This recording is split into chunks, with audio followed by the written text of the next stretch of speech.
Assalamualaikum warahmatullahi wabarakatuh. Perkenalkan, nama saya Aldi Dinda Putri, NPM 19640214. Saya dari Fakultas Teknik, jurusan Teknik Sipil di Universitas Islam Kalimantan, Muhammad Arsyad Al-Banjari, Banjarmasin.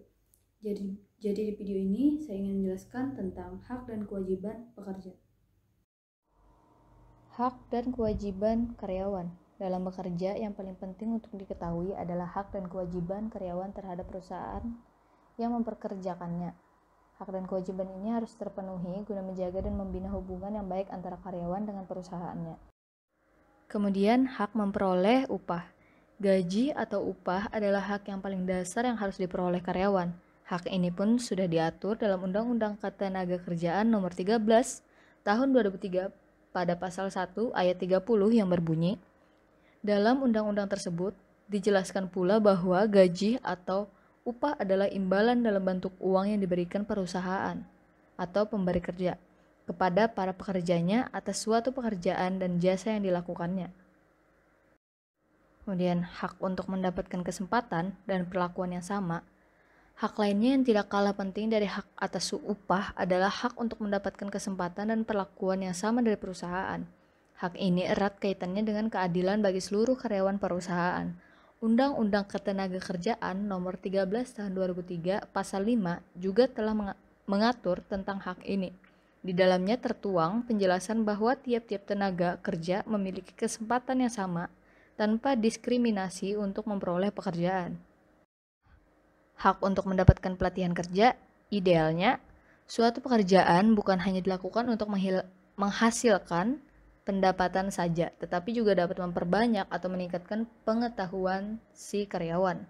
Oleh karenanya, karyawan pun memiliki hak untuk mendapatkan pelatihan kerja, seperti tertuang dalam pasal 11 Undang-Undang Ketenagakerjaan Nomor 13 Tahun 2003.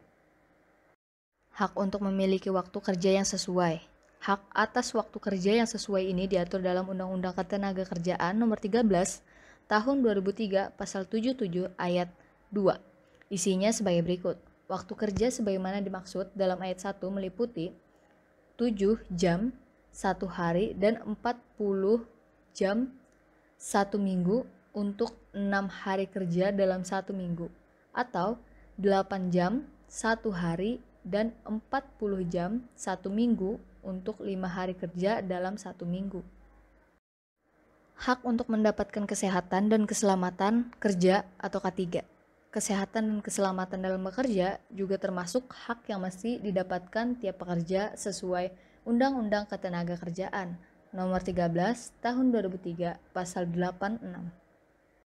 Kemudian hak untuk mendapatkan kesejahteraan. Hak atas kesejahteraan sendiri diatur dalam Undang-Undang Ketenagakerjaan Nomor 13 Tahun 2013 pada pasal 99 yang menyebutkan bahwa tiap-tiap pekerja buruh beserta keluarganya berhak untuk memperoleh jaminan sosial tenaga kerja.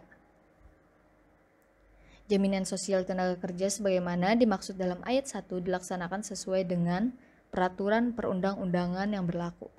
Kemudian, hak untuk cuti.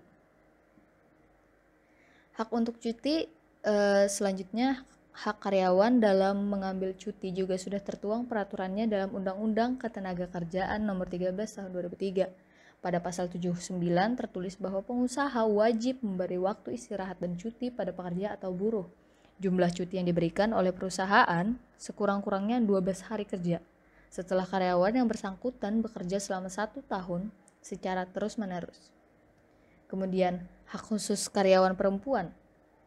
Ya, selain cuti pada hari pertama dan kedua, saat masa haid, ada beberapa hak lain yang mesti diperoleh karyawan perempuan sebagaimana diatur dalam Undang-Undang Ketenagakerjaan Nomor 13 Tahun 2003.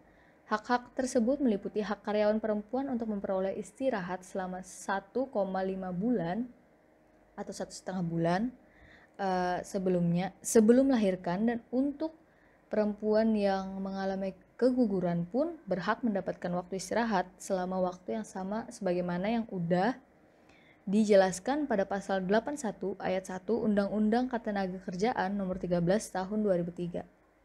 Kemudian kewajiban karyawan terhadap perusahaan.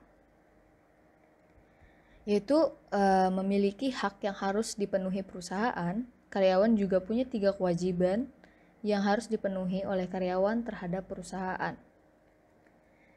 Kemudian kewajiban ketaatan, sesuai namanya, kewajiban ketaatan mengharuskan para karyawan untuk taat pada atasannya di perusahaan, khususnya yang terkait dengan pekerjaan di perusahaan.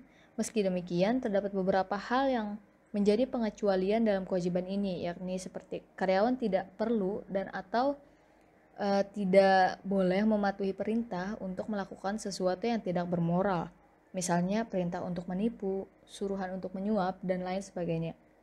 Karyawan pun tidak wajib untuk mematuhi perintah yang tidak wajar, seperti untuk merenovasi rumah atasan. Karyawan juga tak perlu mematuhi perintah yang tidak sesuai job. Jadi itu mungkin yang dapat saya sampaikan tentang hak dan kewajiban pekerja. Mungkin itu saja yang dapat saya sampaikan. Apabila ada salah kata, saya mohon maaf. Assalamualaikum warahmatullahi wabarakatuh.